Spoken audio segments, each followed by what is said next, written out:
Hey guys, welcome back to another episode of 5 Drinks or Midnight Quarantine Edition. Today we got a special episode. We got Conor Ryan, the global brand ambassador for Pearse Lyons, giving us a history lesson about the brand, and he does our 5 questions. Let's log in and see what he's up to. But before we do, like and subscribe. All right, thank you so much for joining us today. 5 Drinks or Midnight, 5 drinks, 5 questions, midnight, whatever comes first. Thanks for joining us. How are we doing?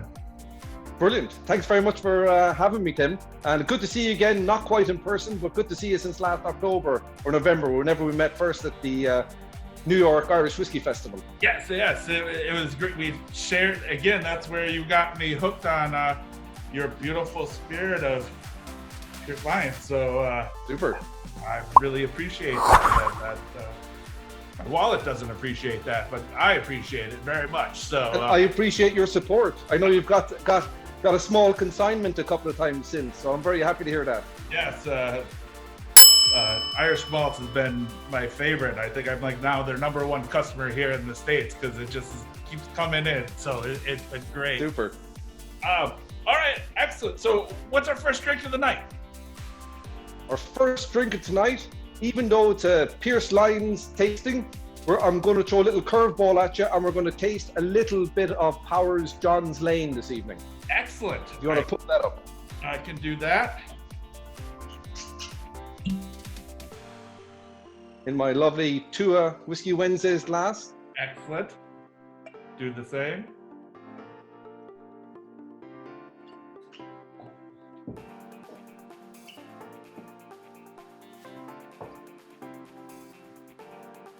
Well, cheers, my friend. Cheers and sláinte. So you're probably wondering, why has the guy from Pearse Lyons told me to open up a John's Lane? I suppose it's it's a random one, but John's Lane from Powers is even the ideal version of whiskey to start off this conversation with. Okay. What people might know about Pearse Lyons is that he was the first Irishman to get a master's in brewing distilling from the British Institute of Brewing Distilling. But he'd done his internship in John's Lane, in the lab in John's Lane, in the compliance section. So, and obviously, as we know, Powers, as a distillery in John's Lane, closed in 1975. But I just wanted to start off with a John's Lane whiskey, because that's where Pearse started off his own personal whiskey career. And coincidentally, and randomly, I suppose, we're distilling now in a church in the middle of Dublin, in the Liberties, in Dublin 8. And guess who is buried in the graveyard? James Power, the man himself. So there's a really unusual circular story there that the first place Pearse Lyons started off his whiskey career. The man himself is buried in Pearse's own distillery, and that's why it was an ideal drop to start off our conversation this evening about Pearse Lyons whiskey. Well, excellent. Cheers. Cheers. And it's beautiful whiskey. It really is. It's gorgeous. All right. So for question 1, then for me, you are classified as the hardest working man in the industry, from barman to bar owner. How did you become global brand ambassador for Pearse Lyons? There's a long and short story, I suppose. Through all that background of, I started working, I'm 40, early 40s now, I'm not sure which one, is it 41 or something like that? I started working in a bar when I was 12 years old. Fast forward, went to college, did business catering management, managed different places, and I suppose ended up having my own bar, taking out the lease on a building and having my own bar when I was 30. Then when Pearse Lyons Dublin distillery, the church in Dublin in St. James, was just before it opened, a friend of mine happened to be the commercial manager for Alltech Beverage Ireland. And he said, we just mentioned that I might be able to come on board a little bit in the background side of things, helping to put together some of the whiskey blends, constructing the narrative that I suppose the whiskey community would like to hear, because the amount of phenomenal background there is with the Pearse Lyons whiskey story, it's incredible. And I was just filtering that information into digestible pieces for people to understand and to get involved. And I suppose, of course, you said the bar. I would have done a lot with cocktails. I would have been one of the founding members of the Cork Whisky Society, what I think is the best Irish whisky society in the world. Excellent. Look it up. Brilliant place. Cork Whisky Society, unbelievable. Great bunch of people. And then, my friend said, come on board, just behind the scenes, do a bit of writing, do a bit of this, do a bit of that, do a bit of narrative. And hey presto, when the distillery opened up, I kind of stayed. It was like feeding a stray cat, a good distillery cat. Every distillery needs a good cat. And I suppose I turned up and I never left. So that's how I ended up working with the Pearse Lyons. And I suppose what I loved about the Pearse Lyons story was that there was no fiction, there was no made up stories. There's so many facets of real, tangible whiskey history, of real, tangible whiskey stories. I just absolutely loved it. And when I went on board, I said, this is a brand, this is a distillery that I have no problems standing up and talking about with great reverence and with great passion, because it's an amazing story. And everything about it, it's real. There's no wishy-washy stories. It's just, we just tell people how it is, what we do, and our story is real. Well, absolutely. And I think that's one of the things when we first met. I think that's where I really fell in love with your guys' booth, was because, again, you were just telling like, there was no like, oh, our church was, struck down in the Great Fire of, 1836, and it's been reconstructed, and we have the spire lights up now every night for a different saint, and all. Like, there's no like marketing bullshit with it, and it's just honest. And again, it's good, really good liquid. So like, I think that is one of the, like, you're just out to make good whiskey, and that's what you guys are doing, and that it's just is really freaking amazing. So. And look, we know it's a long process. We know there's a lot of time involved in whiskey. And I suppose we're lucky because we're the only family-owned, 100% family-owned distillery in Dublin. So we're in it for the long haul. The family, unfortunately and sadly and suddenly, Pearse Lyons himself passed away just over 2 years ago. But his son Mark Lyons is very much involved with us. Mark Lyons himself has a master's in brewing and distilling from done his PhD in biochemistry and yeast speciality. So we're in incredible hands, and it's a family-owned, family-run, and there's an amazing passion around Pearse whiskey, and it's a passion that comes through from the family, that comes through the distillery, that comes through us, the people who work there. So it's just fantastic. Yes, it's amazing. I cannot wait. It's on my list. As soon as I'm allowed to fly again, it is definitely on the list. And we'd be glad to have you. Oh, I cannot wait. All right, well, that's question one. So cheers to you, my friend. Painful or painless? Not painful. Absolutely. You haven't stuck. I'm sorry if it was painful. Sorry. No, I didn't mean it like that. Conor, you're such a painful person to listen to. No. Drink number 2. We're going off on a slightly different tangent. Kentucky Bourbon Barrel Ale, and this is also very much a part of our story. So, as I mentioned, Pearse Lyons did his internship in Johns Lane.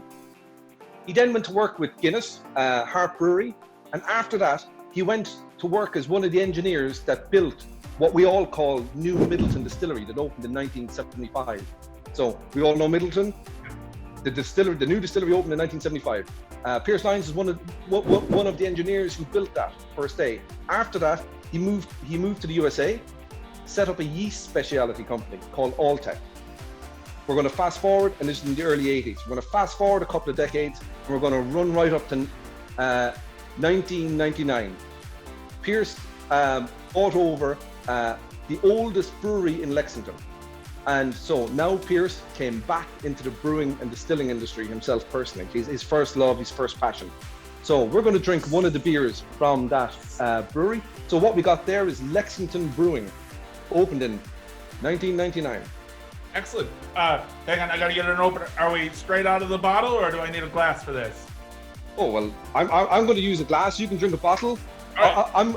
I'm going to drink it out of a brandy balloon, because this was one of Pearse's favorite glasses to drink this out of. This was Pearse's own recommended glass for this beer. Oh, good glass. So, we're drinking our Kentucky Bourbon Barrel Ale. We're going to have a little bit of this. The reason I'm using a brandy balloon is because it was Pearse Lyons' favorite glass to drink his bourbon barrel ale out of. So, Pearse Lyons set up the Lexington Brewing in 1999. We fast forward to 2005. They started doing a bit of R&D on bourbon barrel ale. So, Pearse he said, I'm in the middle of bourbon country and I'm making beer. How do I make my beer more bourbon country? So our slogan is the beer of bourbon country for this particular beer. What he started doing was aging an Irish red ale. We have a brewery in Ireland as well. Pearse got a brewery in Ireland. This is our Fox's Rock brand, and this is an Irish red ale too. So it's a beer it's your classic Irish red ale, and it's aged for a minimum of 6 weeks in freshly decanted B1 barrels. So what you want, and what happens here is that it's aged refrigerated for 6 weeks. So there's huge cold rooms, probably about the size of 2 American football pitches in floor surface, where we make so much beer, that's the size of the refrigeration that we need, and we age our beer in there for 6 weeks. So this beer itself, huge cult following over in the USA. It's even number 2 in the 4-pack US grocery list. It's the number 2 selling beer. So big cult following, and this is important to highlight, I suppose, because some of our Irish whiskies age in these barrels. So we give this a little smell, a little taste. This is going to give you a little bit of a kick. Beautiful red ale, just over 8% ABV. Absolutely delicious. Excellent. Cheers, my friend. Concha.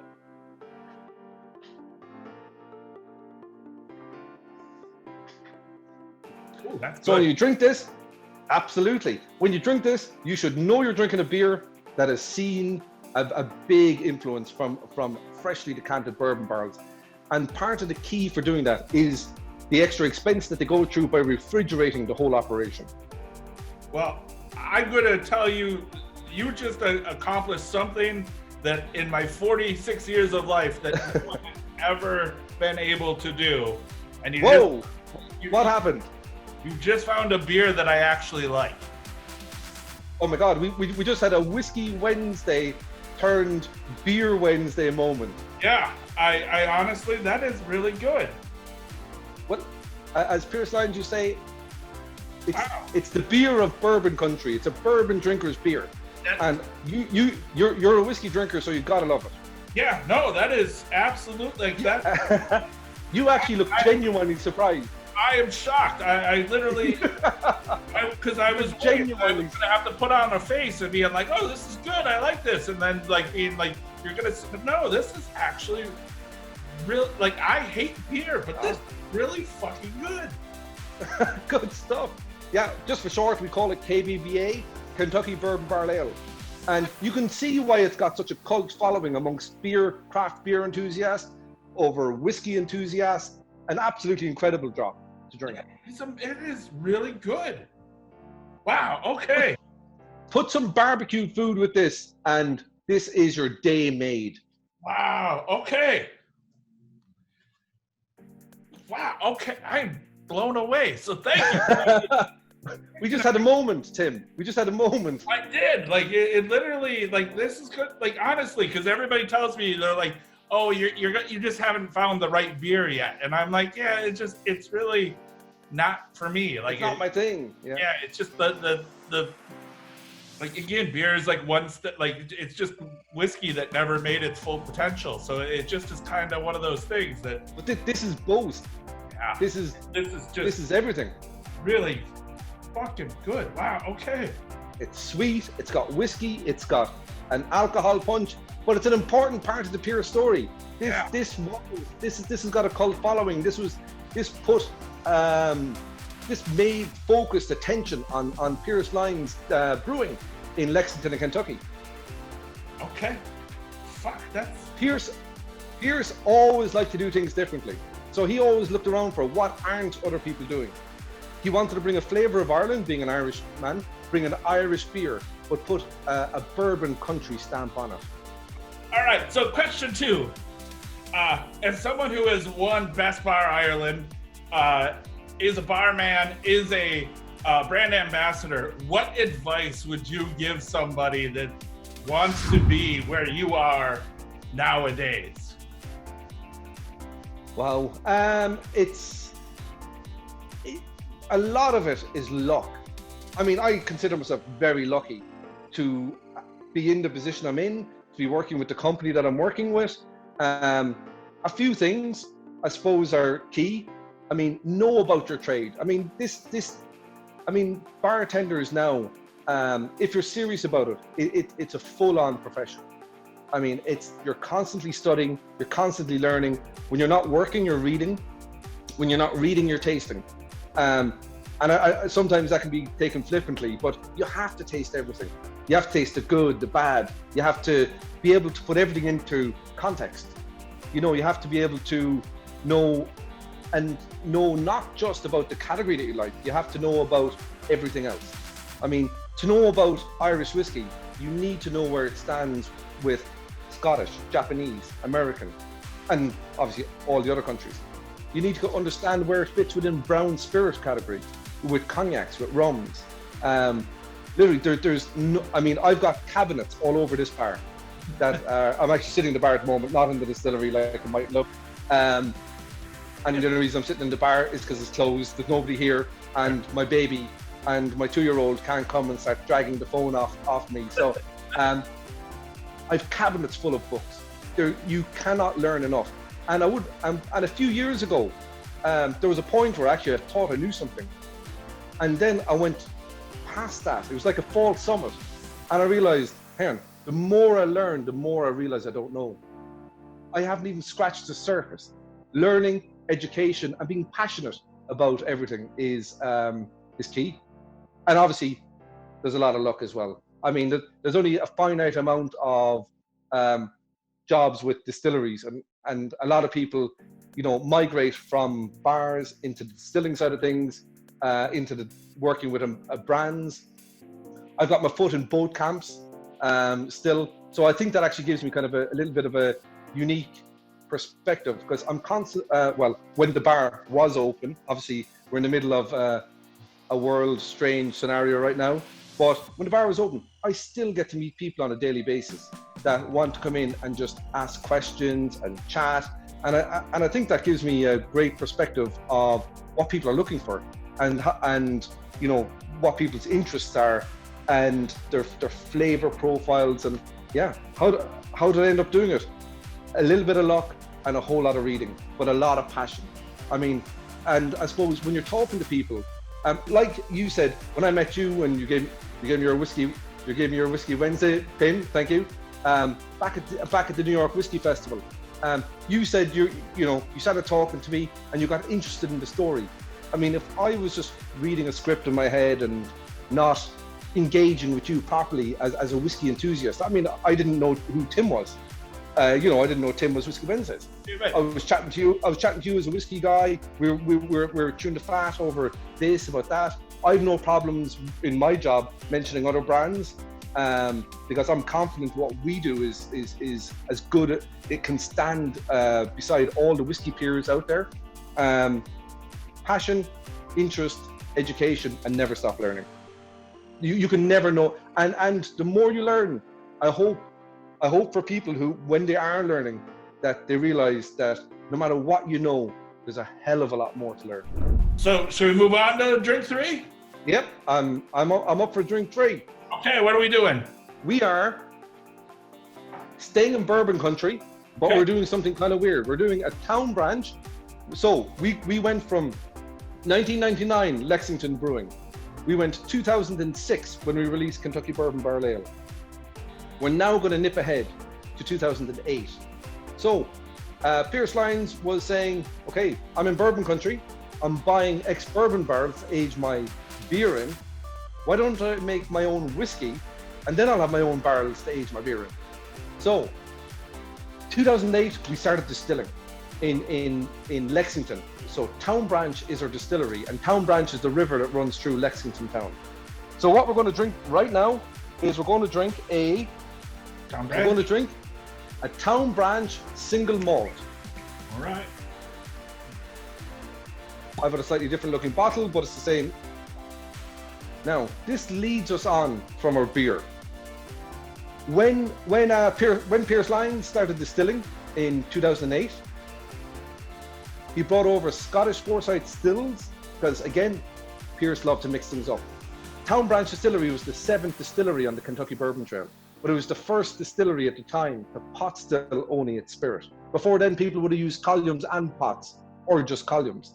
So Pearse was bringing a flavour of his brewing and distilling from Ireland, his previous experience, and he started making single malt.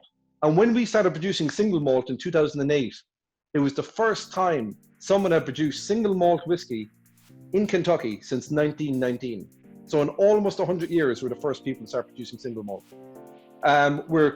This year, we're 220. We hopefully will have some really special editions coming out this year of the single malt. We're looking at, we've got 12-year-old single malt spirit laid down in our cellars, which is incredible. I don't know of another 12-year-old single malt in existence in America. So Pearse Lyons like to be the first, or try to think around what aren't people doing, and being the first to innovate to do that. That was why Pearse became Pearse Lyons from Alltech as the yeast company, through innovation. So what we have here is a approximately 7-ish plus year old single malt from Town Branch. This is aged predominantly in your ex-Kentucky Bourbon barrel ale barrels. So again, we're tying in the full circle. We use our proprietary yeasts. We make our spirit. Separately, we make a beer, and then we bring them together by aging our single malt whiskey in the ex-Kentucky Bourbon barrel ale barrels. Again, what's fantastic about this is that just the closed loop. It's all within the same brewing, distilling ecosystem. You know, it's just keeping it just so close knit. That's amazing. Well, cheers. Oh, cheers to American single malt. And I suppose, as you'll know, there isn't really up to recently, there wasn't much criteria about single malt whiskey in America. In theory, you could have made a malt whiskey that was 51% malt and other grains, but this was and has been since day one made the single malt way that we would make in Ireland and Scotland, 100% malted barley. Well, it's damn good. I suppose right now you're drinking a brand that may not have the attention or spotlight that it deserves for producing single malt in Kentucky, because you're kind of going against the grain. Pardon the wood pun, but you're going against the grain by producing single malt. Obviously, in Town Branch, we have our own bourbon and we have a rye as well. So we've got the core range there, but we've malt, bourbon, and rye. Ooh, very nice. Well, and actually, as an interesting tie-in and completely related but unrelated, before I started working with the Pearse Lyons company in late 2016, as you mentioned, I come from a bar background, come from a cocktail background. Before I worked with the Pearse Lyons company, my favorite, and this is a genuine story, my favorite rye whiskey to use in Ireland to make a Sazerac or your rye forward cocktails was actually Town Branch rye. And then imagine my absolute delight when I realized my favorite rye happened to be the company that I was actually working with. On question 3, and I think it kind of goes back to a little bit of what you talked a little bit in question 2, which was, tasting everything. What do you think is like the most underrated whiskey right now? Like, as a barman, you must have, space is valuable to be like putting up whiskey and, cocktails and all those things. Like, what do you think is like the most underrated whiskey right now in I hate to say 2020, because no one's really coming to a bar in 2020. Okay. I know. Are we talking Irish whiskey? Are we talking Whiskey World? Are we talking blended, malt, pot? Anything. Is there just something that you're like, I don't think this gets enough attention? Or obviously, outside of my own family of Town Branch and Pearse, I suppose there's a whiskey that I've always got a special love for, or we say in Ireland a special graw. Oh, yeah. Yeah, a special graw for. And I suppose it was the first whiskey I started drinking. As I was 19 years old, and a friend of mine, Niall, we were sitting in the back of a bar, and he goes, "You have to have this." And we thought we were the business. We were 19 years old, drinking neat whiskey, 1 cube of ice. The world was our oyster. And that whiskey, and it's still one of my favorite, I mean, bang for buck, one of my favorite whiskeys, not just in Ireland, but globally, is probably Bushmills Black Bush. Okay. I just think it's a cracking whiskey. People in the know always love it. And I don't think, I suppose today, the way the whiskey world is after going, everybody wants the next new whiskey, and sometimes people forget to look backwards to the classics. Yep. Look at the ones that are already on the shelf and give them a bit of love. And for me, I think Black Bush, because I always have a special graw for it. It was the first whiskey I started drinking neat. Before that was a quick evolution from vodka with lime cordial or crappy beers, underage drinking, to sitting at a bar and having a Black Bush with ice. And we drank it with ice because we thought we were brilliant. And I've no problems with ice, but Black Bush, and it's always had a special love for me. Sherry forward, malt forward, and yeah, I suppose it brings us on to, I suppose, everybody's always looking for the next new. Sit back, relax. I mean, I don't see enough John's Lane attention going on sometimes. I mean, one of the stalwarts of pot still Irish whiskey, and there's always loads of excitement about the next new small release. It's good to have your anchor whiskies that bring you to a point in time, that bring you to a flavour point, that show you how good a blended whiskey can be for the Black Bush, show you how good a pot still can be for the John's Lane, the Powers. So yeah, that's probably that's the one to highlight. Excellent. No, that's a good one. And again, I think that you kind of nailed it right on the head. Is everybody's looking forward, but you got to remember that those classics are there for a reason. And absolutely. Drink 4. We are going to go to one of our no age statement brands from the Pearse Lyons distillery. We're going to go to Halfpenny 4 Cask Whiskey. That one? This is our friend here. Halfpenny 4 Cask Whiskey. This is the one. All right. So, Pearse Lyons, we're after moving from the USA to Ireland. And so I'm sorry it's taken to drink 4 for you to get to our Irish whiskies, but it's all part of the story and it's all part of the journey. It's freaking great. So brilliant. So there's a Dublin connection, obviously, because it's Halfpenny, but I suppose we're going to go Pearse, after starting distilling in Lexington in Town Branch in 2008, Pearse came back to Irish distilling in 2012. So the whiskey we're drinking is Halfpenny. It actually came out after our Pearse brand, but this is a no age statement, 4 to 10-year-old whiskey. Blended, it's 34% malt, the remainder is grain, so a very malt heavy blend. It's aged in 4 different casks. It's aged in, the grain is aged in double charred barrels. We've got sherry buck grain, obviously Oloroso sherry, and then we've malt that was aged in only our Town Branch barrels, and malt that was aged in our Town Branch barrels with a slight port finish. So all of our whiskies in Ireland are natural colour, non-chill filter. The Pearse was always a purveyor of everything natural. Oh, that's good too. See, that's so we went from a single malt to a blend, and you don't even feel like you've changed category too much. You're still drinking a full-bodied. It's probably a little bit spicier, a little bit rich. So we've kind of, and it's got a lovely oily texture to it. Yes, very much. It's gorgeous. On the nose, it can be herbal, but on the palate, then it can be very sweet, rich, and spicy. It's a double game with this. You get a lot. You get a roller coaster of flavour. Pearse Lyons likes to mix things up and give a flavour of something different. Pearse Lyons brought back, and actually I'm going to move out of shot for a second so you can actually see the stills. These absolutely amazing Kentucky Vendome stills. So we double distill our malt and our pot still. Now, when these stills came into Ireland, they caused a bit of consternation because the second still, Little Lizzie it's called, has got 4 rectifying plates. Kentucky Vendome stills, never seen in Ireland. We've got our own inclusion in the Irish Whiskey Technical File to allow us to use these stills because they were so alien to the Irish whiskey landscape when they came in 2012.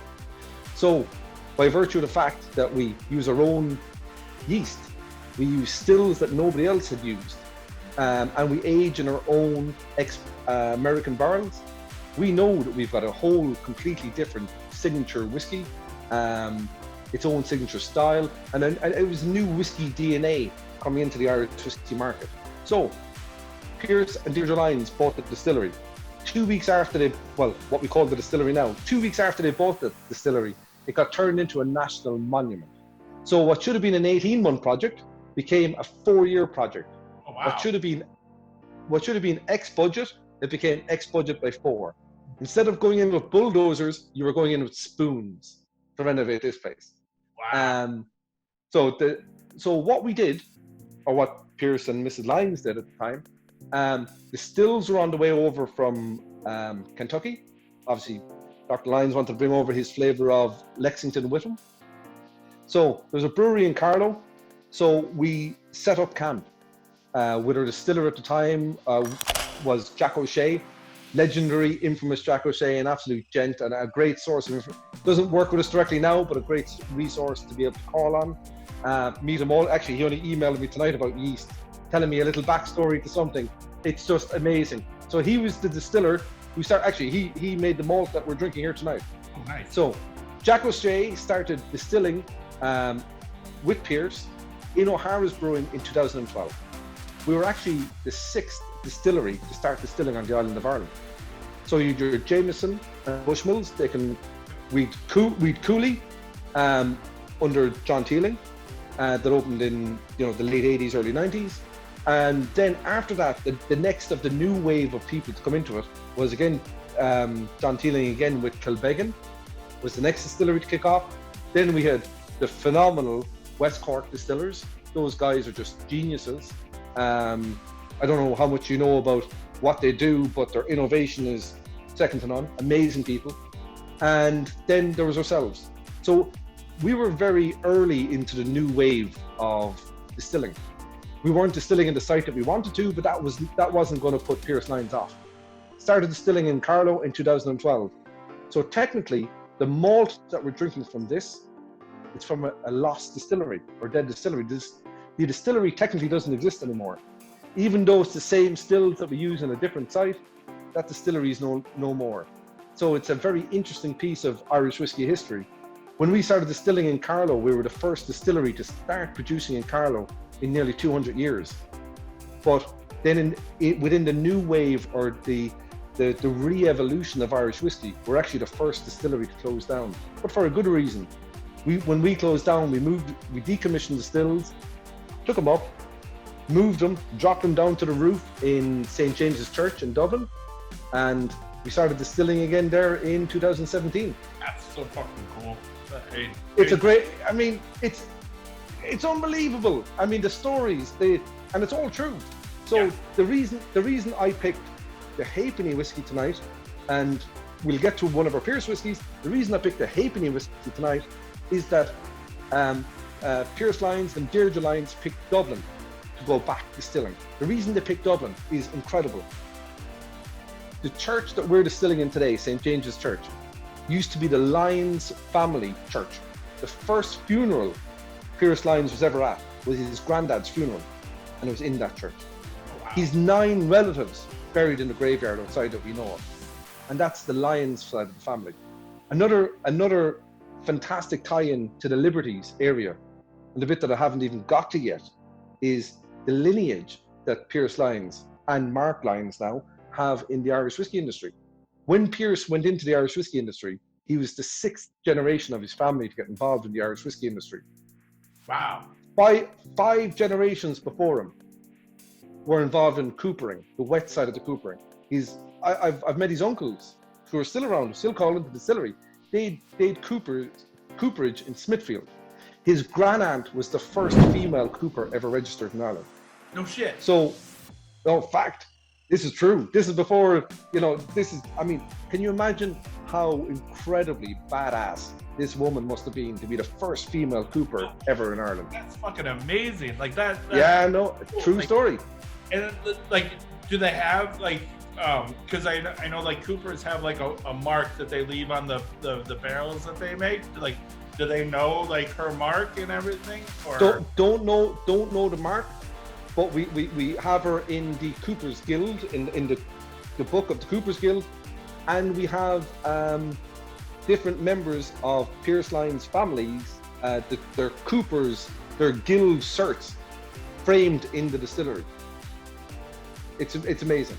I mean, this is legit. This is real. This is tangible. It's incredible. So he's the 6th generation to get involved in the Irish whiskey industry. His son Mark Lyons, who's very involved with us today operationally, the 7th generation of his family involved in the whiskey industry in Dublin. Absolutely amazing. And the mums, and that was Pearse's mum side of the family. The Dunns was the family name, and the Dunn side of the family were the Coopers, and it was the Lyons family church. I can choose between what kind of tangent we go off, because it's just incredible and it's real. There's no airy fairy, there's no makey uppy. It's real. It's real whiskey heritage. 7 generations in the Irish whiskey industry in Dublin, direct from one to one, all the way down to Mark Lyons, who's the 7th generation, the boss and CEO of Alltech, but still very much involved in the Pearse Lyons distillery, as is Deirdre Lyons, his mum, and Mark himself, as I mentioned earlier on, Masters in Brewing Distilling from Harriet Watt. I mean, what more do you need from a CEO? That's why we're family owned, family run. There's family passion there. Amazing. Like that is so cool. Like, again, like even to have like both sides of the family kind of thing. Like it linked into the Liberties, linked into Dublin 8. And as we know, the Liberties is known and synonymously known as the Golden Triangle of Irish brewing and distilling. The Liberties was known for beer, boots and biscuits in the past, synonymous with industry.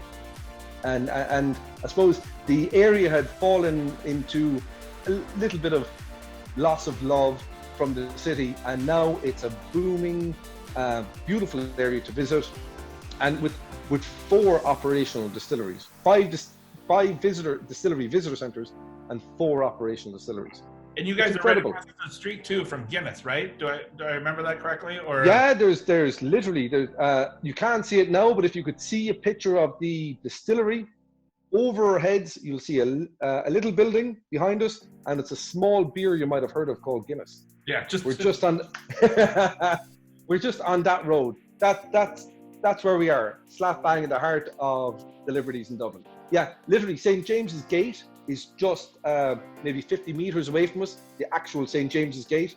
And the distillery that we're in today is in St. James's Church. So our church was the church originally for St. James Street. Are we on to question 4? Yeah, so actually... we're way past midnight. Oh, we're good here. Like, what all right, cool. Now I'm only joking. Knowing that you're a chef and that you do food pairings like you did on World Whiskey Day, and that was amazing, by the way.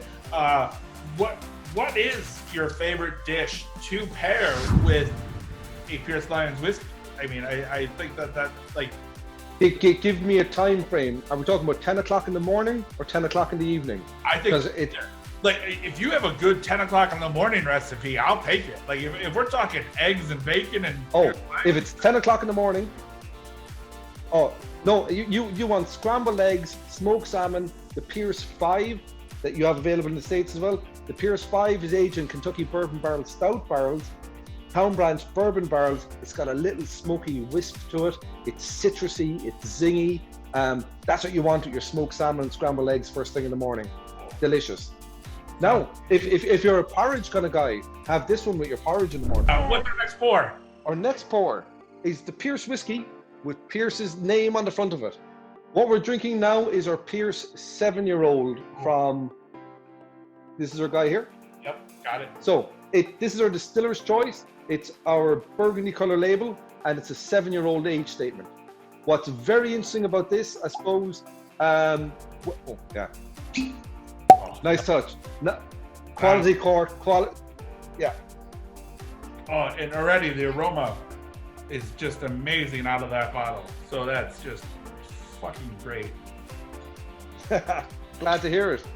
Music to my ears. So, our 7-year-old. So what we did, so we just had a halfpenny whiskey from the Pearse Lyons distillery. What we're drinking now is a 7-year-old Pearse Irish whiskey. This Pearse Irish whiskey is an age statement blend. It's a malt forward blend again. It's 36% malt. The remainder is grain. It's aged in Kentucky bourbon. We're going full circle here. This is our Irish whiskey that's aged in Kentucky bourbon barrel ale barrels. It's aged in ex-Town Branch barrels, and it's also aged in Oloroso sherry butts. So it's 3 different barrels. It's an age statement blend, which I suppose goes against the grain of whiskey releases in recent years. Everybody's going NAS or no age statement. What we want for people when they're drinking their Pearse Irish whiskey is, I suppose, to have a confidence in what they're drinking, a confidence in what they're buying. And as your people will know from being big whiskey fans in general, if you see an age statement on an Irish whiskey or a Scottish whiskey or a bourbon whiskey, some countries can be a little bit shakier. If you see a number on a bottle, it means it's the youngest drop in the bottle. So this whiskey is a minimum 7-year-old, but it's a 7 to 9-year-old whiskey. Okay. This whiskey, just a couple of months back, just won in the World Whiskies Awards. It won Best Blended Irish Whiskey under 12 years old. Oh, okay. Tullamore Dew 12-year-old came second to this at the time, and that's one of my all-time favorite whiskeys. So I was very happy to hear, and very excited for the brand, very excited for the distillery that this won that Best Blended Whiskey under 12 years old. Very nice. It's amazing. So like that is just. It's got. And I suppose this is why, this is the journey, this is the origin story that I wanted to bring you on. We tasted the Kentucky Bourbon Barrel Ale. We tasted the Kentucky Malt from Town Branch. We're after coming around to our Pearse Irish Whiskey and finishing up on our Pearse Irish Whiskey. To taste the influence of the Kentucky Bourbon Barrel Ale. To taste a malt whiskey that was produced on our Kentucky Vendome stills. But this is, again, the malt, and this is from a lost distillery or a dead distillery. This is when we distilled in Carlow, and we didn't start distilling in Dublin till 2017. Wow. This is probably my my Swiss Army knife in the range of our Pearse Distillery whiskies. This is a whiskey drinker's sipper. A cocktail guy can make great short cocktails, great long cocktails, spectacularly with food. A lot of the tastings that I do, if the establishments allow, I'm very, very manic for doing food and whiskey tastings and getting people to think about the versatility. I mean, I'm not just on about our whiskey. I know we're talking about Pearse Irish whiskey. The versatility of Irish whiskey cannot be overstated. All right, so because we broke our rules, question 5. You have the Whiskey Wednesday coin, so I have the coin. You can flip it. Again, this is from when I met you. So yes. This was the afterthought post. This was handed to me in person by yourself, which makes it even more special. And it's the silver one, which is now completely rare as well. So like, we won't do that one again. So like that is it's you have so you have a very rare coin as well. So, nice. But so you can flip it, you can spin it, you can do whatever you want, but the coin's going to give us the answer to the question. And our question is, Is it true that you're the man that's responsible for Michael Common to go to South Africa and wear crazy shirts? Only the coin can tell. This is like our mystic 8 ball here, right? I don't even know what the coin said. What do we got? Oh. It said, fuck no! Now, whiskey may have driven him to South Africa. His own deviance drove him to the shirts that he wears. You can't argue with a Whiskey Wednesday coin when it says fuck no. Nope, you cannot. So, and that's, you might have a defective coin, but I may have helped him on his drinking journey, only he brought the bad shirts on himself. Excellent. Well, cheers to that. Well, Conor, thank you so much for joining us. Don't think it's midnight, but I just wanted to say thank you so much for joining us. It's been great. Thank you so much. Not at all. Thank you for having me. Thank you for having the Pearse Lyons story on your show. And thank you for all out there for listening and joining in and having a dram. Having actually one of my friends, Matt from Potstill, is a big advocate of the Irish terminology Tuscan, for a measure of whiskey. Obviously in Scotland we say dram, and lately on a show that or not a show, like a live stream that we're on, someone from a certain vintage, which would have been a similar vintage from where I came from, there's a saying in Ireland, and it's called a ball of malt. Now, it doesn't necessarily mean malt whiskey. A ball o' malt means an unspecified measure of Irish whiskey, and that's how I like to drink. So I like to have a ball of malt, an unspecified measure of Irish whiskey. And that's what we'll have the next time we meet up then. Excellent. I appreciate that. That's very good. Not at all.